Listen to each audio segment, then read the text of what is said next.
America का doomsday plane Washington पहुंच चुका है। अचानक वॉशिंगटन पहुंचा है डूम्सडे प्लेन। अमेरिका का E-4B डूम्सडे प्लेन पहुंचा है। और क्या वॉशिंगटन पहुंचने के बाद अब एक इशारे का इंतजार है, ये सवाल बना हुआ। ये तस्वीर भी देख लीजिए, डूम्सडे प्लेन वॉशिंगटन पहुंच चुका है।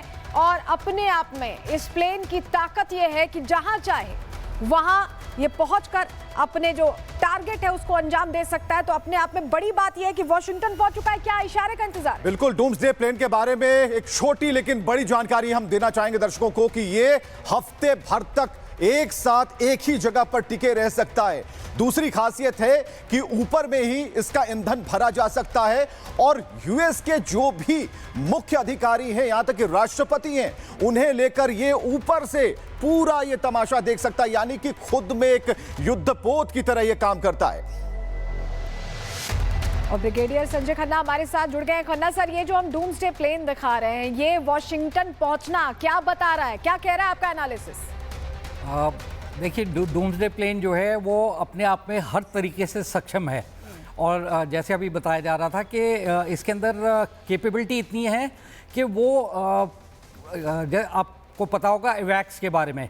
एवैक्स का ऐसा है कि वो एक जहाज़ है जो कि हाई एल्टीट्यूड में उड़ता है और जिस देश में भी एयरक्राफ्ट, फाइटर एयरक्राफ्ट या दूसरे एयरक्राफ्ट की मूवमेंट होती है उसको पूरा वो ट्रैक कर लेता है और टेक ऑफ से लेके किस एरिया में जा रहा है। वैसे ही ये डूम्सडे एयरक्राफ्ट जो है ये बहुत सी चीज़ों से लैस है। इसमें इलेक्ट्रॉनिक इक्विपमेंट बहुत है, जैमर्स हैं, सैटेलाइट इमेजरी जो है ये रियल टाइम इसके पास रहती है और ये जो है सक्षम है हर चीज़ को नीचे ग्राउंड पे पास करने के लिए। बिल्कुल हर तरह से सक्षम है। और जैसा कि ब्रिगेडियर हमें बता पा रहे थे कि डूम्सडे प्लेन का आकाश में होना ये इशारा करता है। और कुल 48 घंटे, सर अगर हम सीपोर्ट की अगर बात करें, समुद्री इलाकों से अगर प्रवेश की बात करें, तो उन ठिकानों पर कुल 48 घंटे अभी लग सकते हैं। तो एक रक्षा विशेषज्ञ होने के नाते आप कैसे देख रहे हैं, खासकर 3 स्तरों पर, एक जमीनी स्तर पर, आसमान के लिहाज से और जो जल से जो हमला होगा उस लिहाज से? देखिए, ज़मीनी हमला तो अभी मुश्किल है क्योंकि अगर जब तक अमेरिका इस युद्ध में नहीं घुसता है, क्योंकि ईरान और इजराइल के बीच में तकरीबन 1500 से 1700 किलोमीटर का डिस्टेंस है जी। तो इस वजह से ज़मीनी लड़ाई नहीं होगी। हाँ, अगर कुछ होगा तो जो इजरायली स्पेशल फोर्सेस हैं या ईरान की जो स्पेशल फोर्सेस हैं वो एक दूसरे के देश के अंदर घुस के जो है कोई हरकत कर सकते हैं ज़मीनी लेवल पे।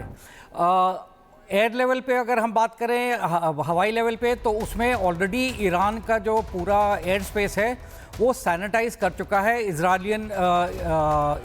इजरायली जो फाइटर एयरक्राफ्ट्स हैं उनका वर्चस्व, उनको जो है पूरा सुपीरियरिटी वहाँ पे मिली हुई है और वो बिना किसी हिचक के जो है वो ईरानियन एयर स्पेस में घुस के कहीं पे भी तबाही मचा सकते हैं। जैसे आपको पता है कि ये तकरीबन 60 फाइटर एयरक्राफ्ट जो है इजराइल के, वो ईरान में जाके उन्होंने जो है वो वहाँ काफ़ी तहस नहस किया है।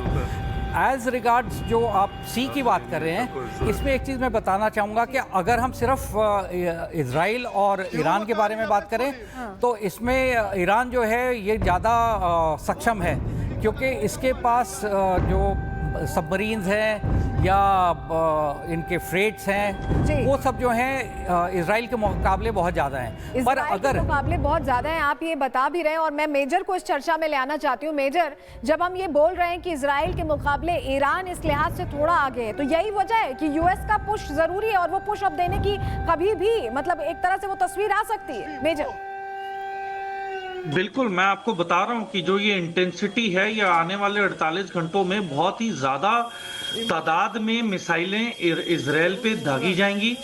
बिल्कुल जितना क्षतिग्रस्त या ध्वस्त कर सकते हैं ये टारगेट्स करेंगे, क्योंकि ईरान जानता है कि एक बार अमेरिका उतर आया जमीन पे या फिर बाई एयर, उसके बाद they will lose the advantage of any attack on Israel. वो हमला नहीं कर पाएंगे, उनका मोमेंटम टूट जाएगा। इसलिए जितना भी हो सकता है आने वाले 48 घंटे हमें पूरी नजर इजराइल के ऊपर टिका के रखनी पड़ेगी।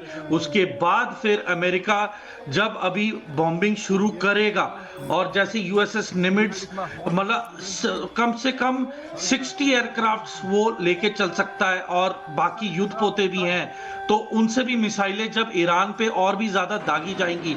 इसके अंदर इनका न्यूक्लियर इंफ्रास्ट्रक्चर को टारगेट किया जाएगा, मिलिट्री इंफ्रास्ट्रक्चर को टारगेट किया जाएगा, और जो रिजीम है ईरान की रिजीम, उसके जो पब्लिक इंफ्रास्ट्रक्चर है जो बनाया है उन्होंने, तो वो भी टारगेट होंगे ईरान में।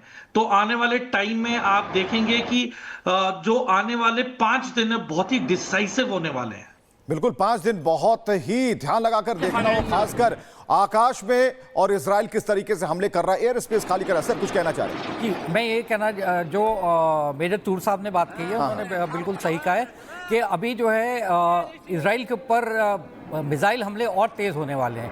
और उसकी वजह मैं बताना चाहूँगा कि पहले तो इजराइल सॉरी इजराइल जो है वो हूती, हिजबुल्लाह और हमास के साथ जो है वो 1.5-2 साल से लड़ रहा था। बिल्कुल। तो कुछ हद तक उसका जो भी आर्म्स और एमिनेशंस हैं, रिसोर्सेज जो हैं उनके, वो थोड़े डिप्लीट हुए। अब ये जंग जो है उन्होंने ईरान के खिलाफ छेड़ दी।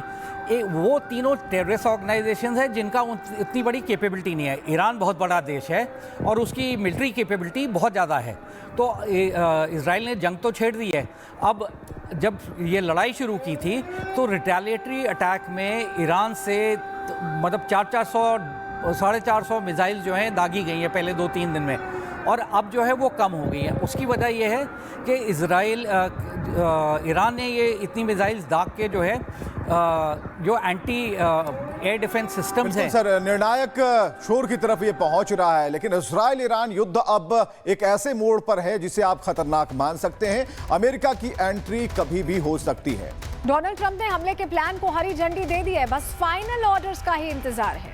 और आपको बताएं कि ईरान पर अमेरिकी हमले का प्लान क्या और कैसे इस प्लान से ईरान के वो 3 बड़े टारगेट तबाह हो जाएंगे जो जमीन के अंदर 200 फीट गहरे बंकर में हैं। रिपोर्ट देखिए।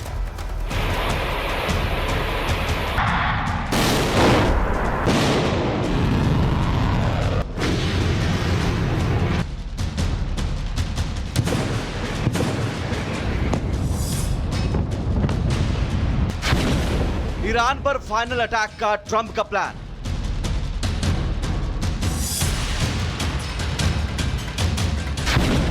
अब परमाणु ठिकानों का मिटेगा नामो निशान।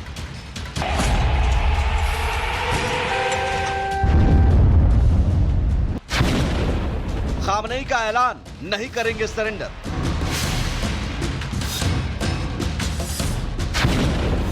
ईरान का परमाणु ठिकाना बनेगा खंडहर।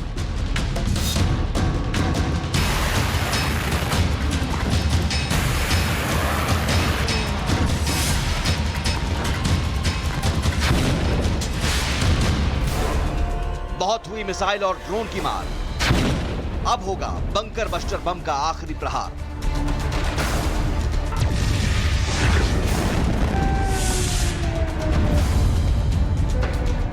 इजराइल ईरान युद्ध अब उस निर्णायक और खतरनाक मोड़ पर पहुंच गया है जहां अब ईरान में सिर्फ और सिर्फ तबाही के निशान ही दिखेंगे।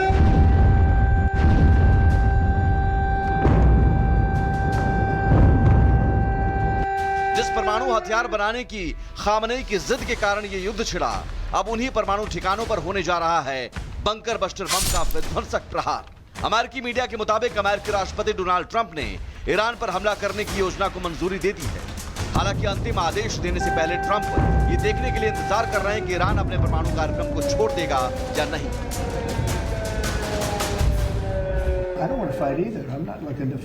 मैं युद्ध नहीं करना चाहता हूं, लेकिन यदि युद्ध और परमाणु हथियार रखने के बीच चुनाव करना हो तो आप जानते हैं कि आपको क्या करना चाहिए। मैं ईरान पर हमला नहीं करना चाहता, लेकिन अगर ईरान के परमाणु कार्यक्रम को खत्म करने के लिए ऐसा करना आवश्यक हुआ तो वो कार्रवाई के लिए तैयार हैं। ईरान के लिए अपना परमाणु कार्यक्रम छोड़ने में अभी भी देर नहीं हुई है। the entire world will. सवाल है कि आखिर ईरान पर अमेरिकी हमले का प्लान क्या है और वो कौन कौन से परमाणु ठिकाने हैं जो अमेरिका के निशाने पर हैं। जानकारी के मुताबिक अमेरिका के निशाने पर ईरान के 3 बेहद सुरक्षित बंकर हैं। ये बंकर ईरान की राजधानी तेहरान से 160 से 350 किलोमीटर के दायरे में है। टारगेट नंबर 1, तेहरान से 250 किलोमीटर दक्षिण में बना है Natanz nuclear plant. Natanz plant जमीन के करीब 200 फीट नीचे बना है। प्लांट के 2 हिस्से हैं, FEP यानी फ्यूल एनरिचमेंट प्लांट, दूसरा हिस्सा PFEP यानी pilot fuel enrichment plant. FEP underground है जबकि PFEP का कुछ हिस्सा अंडरग्राउंड और कुछ जमीन के ऊपर है। इजरायली हमलों से पूरे प्लांट को नुकसान पहुंचा है, लेकिन प्लांट अभी भी बम बनाने लायक यूरेनियम बना सकता है। टारगेट नंबर 2, फोर्दो परमाणु लेबोरेटरी तेहरान से करीब 160 किलोमीटर दूर है। पहाड़ियों के 80 से 300 फीट अंदर कहीं बनी है। फोर्दो में करीब 2000 सेंट्रीफ्यूज मशीनें एक्टिव हैं। सुरक्षा के लिए रूस का S-300 एयर डिफेंस सिस्टम लगाया गया। पहाड़ों में होने की वजह से तबाह करना बेहद मुश्किल है। इजरायली हमलों में फोर्दो प्लांट को नुकसान की खबर नहीं है। टारगेट नंबर 3, ईरान के सुप्रीम लीडर अली खामनेई का बंकर। तेहरान शहर से 343 किलोमीटर दूर लाविजान इलाके में बंकर है। बंकर में खामनेई बेटे मुज्तबा खामनेई और परिवार के साथ रह रहे हैं। अब सवाल है कि आखिर इन 3 बंकरों को तबाह करने के लिए अमेरिका को युद्ध में क्यों कूदना पड़ा है? क्या इजराइल अकेले ये काम नहीं कर सकता है? तो जवाब है नहीं। दरअसल तीनों टारगेट जमीन से 200 फीट से ज्यादा गहरे कंक्रीट के बंकर में हैं। दुनिया में अकेले अमेरिका के पास GBU-57 बम है। 200 फीट गहराई में बने बंकर तक ये बम पहुंचकर टारगेट को तबाह कर सकता है। बम GPS और INS से लैस है, जिससे टारगेट ट्रैक कर सटीक निशाना लगा सकता है। बम को टारगेट तक ले जाने और गिराने के लिए जरूरी B-2 और B-52 बमवर्षक विमान, ये बमवर्षक विमान भी सिर्फ अमेरिका के पास हैं। अमेरिका ने अपने सबसे करीबी दोस्त इजराइल को भी बम और विमान नहीं दिए। एक तरफ डोनाल्ड ट्रंप ने ईरान पर हमले के प्लान को हरी झंडी दे दी है, दूसरी तरफ इजराइल भी लगातार परमाणु ठिकानों को निशाना बना रहा है। इजराइल ने ईरान में अराक हेवी वाटर रिएक्टर पर हमला किया। अराक में हेवी वाटर रिएक्टर है। ये फैसिलिटी ईरान के न्यूक्लियर प्रोग्राम का एक अहम हिस्सा है। इसके साथ ही अराक में बड़े पैमाने पर हथियारों का उत्पादन होता है। साफ है, अब इजराइल ईरान युद्ध में अमेरिका की तरफ से आखिरी प्रहार का इंतजार है। Bureau report, Republic Bharat.